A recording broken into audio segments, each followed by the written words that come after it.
Bienvenue sur Touche pas à mon YouTube. Aujourd'hui, on va analyser une vidéo qu'on m'a transmise d'un vétéran de la Seconde Guerre mondiale qui dit que tout ceci n'en valait pas la peine.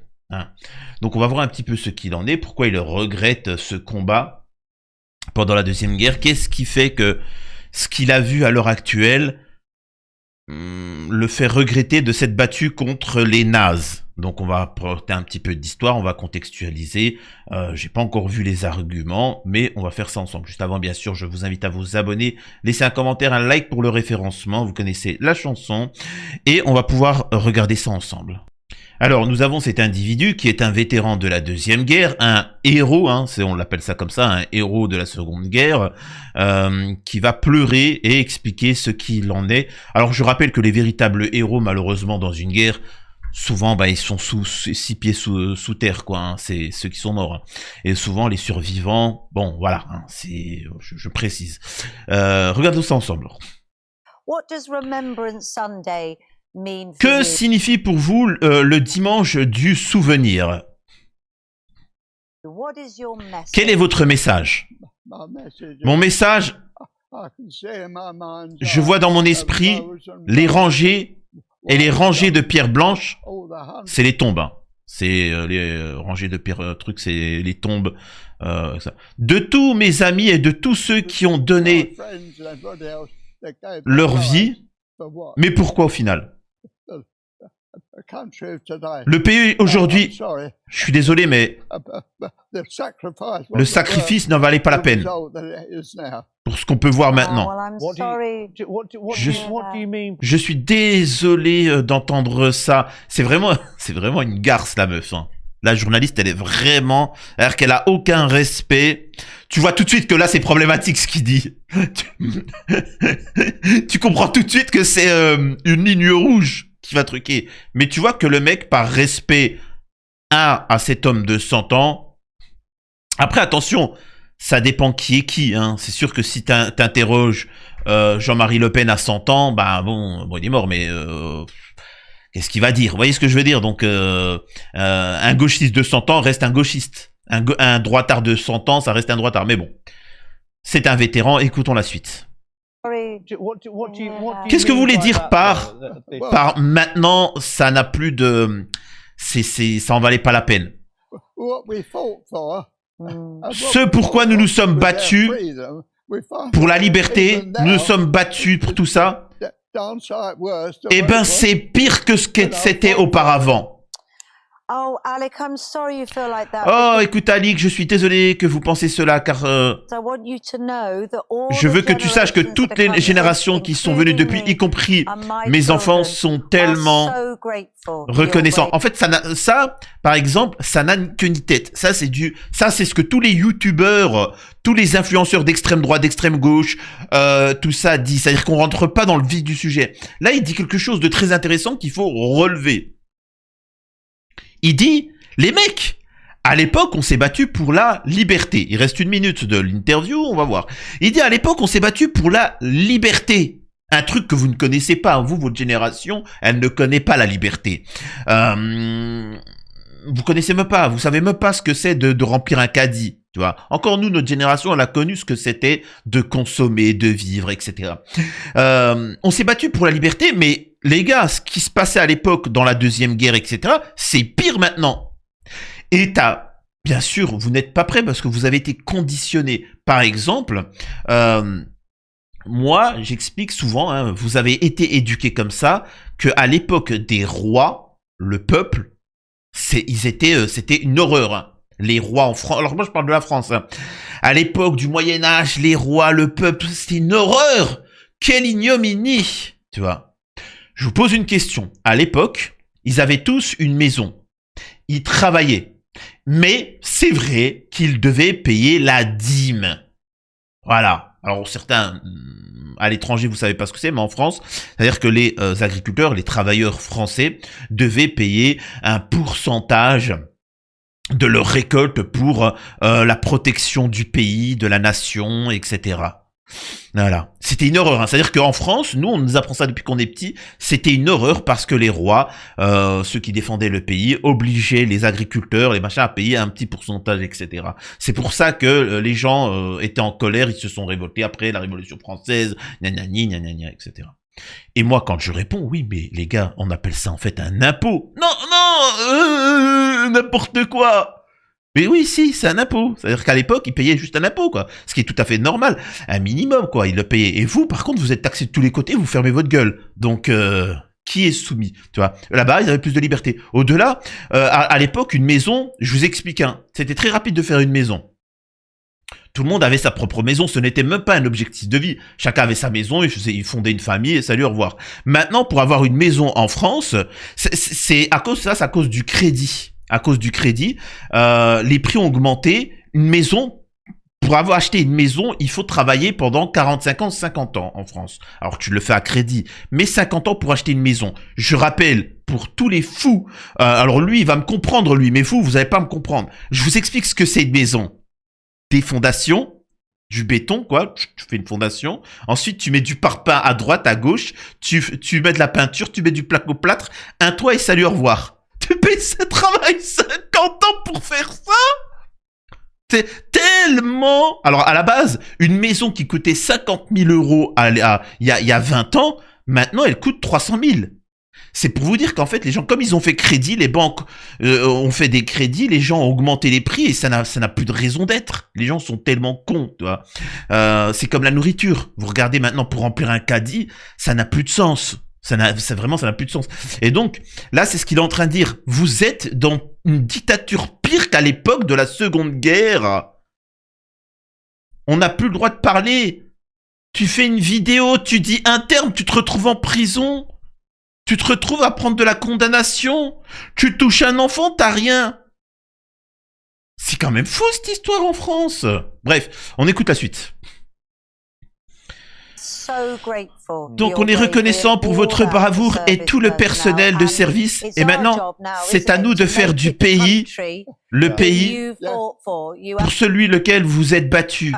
Vous êtes vraiment battu. Et nous allons le faire. C'est tellement merveilleux de savoir qu'il existe des gens comme vous pour faire passer le mot. Elle veut pas le laisser parler, quoi.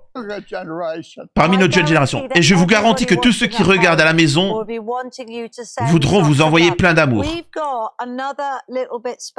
Nous avons aussi quelque chose de spécial avec vous, Alec. Nous avons le D-Day dernier. Voilà.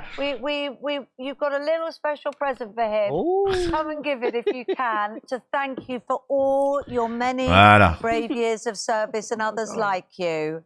This is our album, Alec, and Voilà. En résumé, là, ce qu'il faut comprendre, c'est que t'as de la pertinence. Quand t'as quelqu'un de pertinent, eh ben, on lui ramène quoi? Une gonzesse, tu vois, elle twerk une gonzesse avec un grand sourire et des mots doux et c'est bon, on oublie. Il y avait de la pertinence, de l'analyse à faire sur ses propos et pourtant, circuler, il n'y a rien à voir. Voilà, c'est quoi votre société actuellement? Du divertissement, de l'amusement, de l'extrême, pour vous divertir. On a des gens qui sont là. Hey, moi, vraiment, l'Algérie, il faut cramer les ambassades algériennes. Oui, tu vois. Et puis t'as des gens qui sont là. Oui. Et t'as des mecs qui sont là. Non, le problème, c'est la France. Interdisons la langue française et parlons le créole. Oui. Et en fait, ils échangent et toi, en fait, il y a rien de concret. C'est des psychopathes. Il faut pas accepter de participer à ça, je suis désolé de vous le dire. Et le truc, c'est que l'extrême droite a repris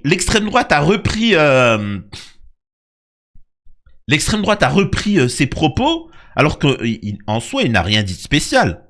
Là, vous regardez vraiment sur les réseaux sociaux, toute l'extrême droite française qui est sioniste vous explique, vous voyez ce qu'il a dit? Il a dit, vive Israël! Il faut combattre la Palestine! Et c'est de la faute de Tebboune! Mais il a jamais dit ça. Il a dit qu'il n'y a plus de liberté dans notre société. On n'a pas dit ça. Il a dit qu'au final, ce qu'il y avait à l'époque, quand on a combattu les nazis, Adolphe, maintenant c'est encore pire. Quand tu regardes l'Union européenne, c'est pire. Vous avez moins de liberté qu'à l'époque. C'est juste, le paradigme a changé. Quand on a la chef de l'Union européenne, Ursula von der Leyen, qui dit les valeurs de l'Union européenne seront imposées de force à tous, et les valeurs de l'Union européenne, c'est le Talmud.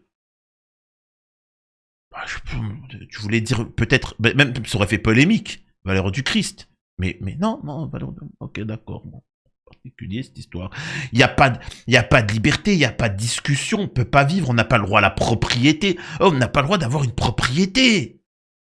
On n'a pas le droit d'avoir une maison. Ceux qui nous regardent de l'étranger, je rappelle souvent, j'explique pour ceux qui sont à l'étranger des éléments. C'est le moment où, à un moment, j'avais fait une blague à propos du 1er avril. En France, le 1er avril, poisson d'avril, on se fait des petites blagues, on ment, on dit un mensonge, tu vois, on colle un petit poisson derrière et on écrit un petit mot, frappez-moi les fesses, hop, tu lui frappes les fesses, ou, hey, j'aime les hommes, tu vois, t'es un mec, tu mets j'aime les hommes, eh ben dis donc, je vois que t'aimes les hommes, hein, il comprend pas pourquoi. Et après, il fouille, ah, vous êtes con, tout ça.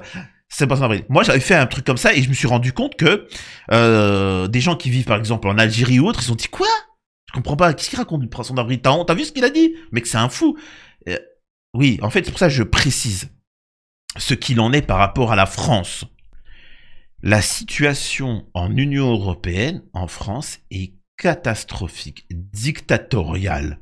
Je le répète, ceux qui refusaient de se faire injecter, on voulait les tabasser, les mettre dans des prisons à vie. Pendant un temps, je rappelle, ceux qui étaient malades étaient interdits d'aller à l'hôpital. Je répète, vraiment pour ceux qui nous regardent de l'étranger, il faut vraiment, parce que vous pensez qu'on rigole, mais les Français peuvent vous confirmer en commentaire. Pendant plus d'1 an, si tu étais malade, tu étais interdit d'aller à l'hôpital. Il fallait prouver que tu étais en bonne santé pour aller à l'hôpital. Tu es en train de me dire, mais tu as confondu. Non! Tu devais avoir une preuve écrite que tu étais en bonne santé pour aller à l'hôpital. Je sais ce que vous allez me dire. Si tu es en bonne santé, pourquoi tu iras à l'hôpital? Et si tu es en mauvaise santé, justement, c'est pour ça que tu dois aller à l'hôpital.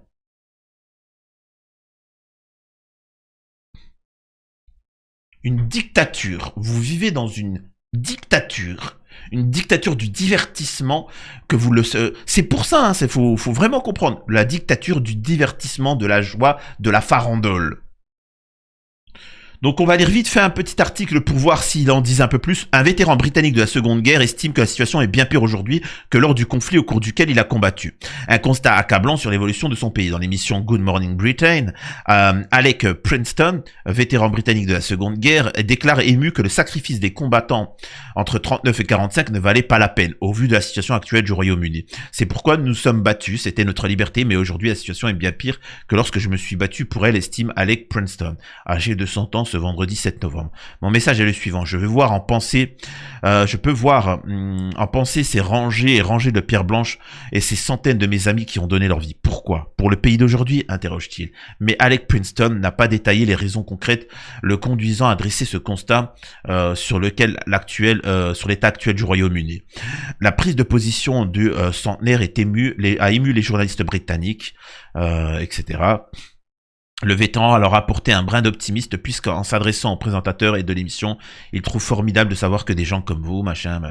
En 39, au début de la Seconde Guerre, Alec Preston était âgé de 15 ans. Durant son adolescence, il a extrait des corps de bâtiments bombardés avant de s'engager dans la marine britannique. Durant le conflit, il a servi dans un sous-marin et un porte-avions avant de participer au débarquement en Normandie en 44. Comme quoi que les guerres, souvent, j'ai bien envie de dire, qui profite, hein? Qui profite? Est-ce qu'on peut pas éviter les guerres? Est-ce qu'il y a, en fait, qui profite de toutes ces guerres et toutes ces tensions et ainsi de suite? Est-ce que ça en valait la peine de se battre? Moi, je vais vous dire une chose. Ce qu'il dit il a pas tort et il a tort. En fait, le combat, faut que vous compreniez une chose, le combat, il est de tous les jours. Il est de tous les instants. Par exemple, on va prendre le cas de l'Algérie. L'Algérie qui est un pays qui, selon moi, je sais pas, c'est-à-dire à 50%, n'existera plus d'ici les quelques décennies à venir. Vous me connaissez, je défends l'Algérie, il n'y a pas de souci. Mais quand on a une force d'opposition directe, t'as des gens qui se révoltent, c'est des résistants, c'est des vétérans, et ils se battent. Ils ont raison de le faire, comme ce vétéran l'a fait. Maintenant, quand il voit le résultat des lâches de cette époque maintenant, il dit, est-ce que ça en valait la peine? Oui, c'est juste que maintenant, c'est des lâches et des minables, tellement des branleurs qu'ils attendent que Alex, le vieux de 100 ans, fasse la révolution de maintenant. Ils sont soumis. Alors que tu leur dis, ouais, mais un pass sanitaire, t'es obligé de faire un pass sanitaire pour aller boire un café. Ok, mais misérable, va. C'est ça ta révolution? C'est pareil en Algérie. En Algérie, on a des martyrs par millions qui se sont sacrifiés pour se libérer du joug de l'infamie. Ils l'ont fait. Puis tu regardes maintenant les Algériens de maintenant. Oh, c'est des branleurs, faut dire la vérité, hein. C'est là, c'est-à-dire que gouvernement Karambu, ils travaillent pas, ils jettent les trucs par terre, tu vois. En Algérie, ils jettent tous les trucs par terre, tu vois. Et c'est dégueulasse. Tu vois, ils jettent tout par terre, il y a pas de poubelle, tu vois. Il y a des poubelles, mais ils ont pas encore compris à quoi ça servait. Ils jettent, et tu sais ce qu'ils disent? Corrompu gouvernement. Non, mais c'est pas à toi, espèce de con, tu vois. En France ou en Suisse, dans certains pays, tu prends des amendes, hein. En France, tu prends un mégot, tu jettes comme ça dans certains coins, tu prends 200 € d'amende, hein. Et après, quand tu regardes, tu te dis, mais en fait, ça en valait la peine. Oui, ça en valait la peine. Mais, par exemple, en Algérie, pour ceux qui ne le savent pas, le pays est envahi d'étrangers, hein, d'étrangers, et ces étrangers considèrent que l'Algérie leur appartient. C'est-à-dire que l'Algérie n'existe pas, qu'une partie appartient à tel pays, etc. Et les Algériens, ils disent rien. Les Algériens disent rien. Au gouvernement, on a la ministre, par exemple, en Algérie. Mais moi, il y a des moments, je me dis, j'ai envie de... Il n'y a plus rien à faire de l'Algérie, j'ai envie de partir à l'étranger avec des bonhommes. Et puis voilà, la ministre de l'éducation, de la culture algérienne, vous savez ce qu'elle dit? Ouais, c'est vrai, parce qu'en fait, certains pays disent que l'Algérie n'a pas de culture, n'a pas d'histoire, n'existe pas. C'est pour mieux pouvoir l'envahir le moment venu.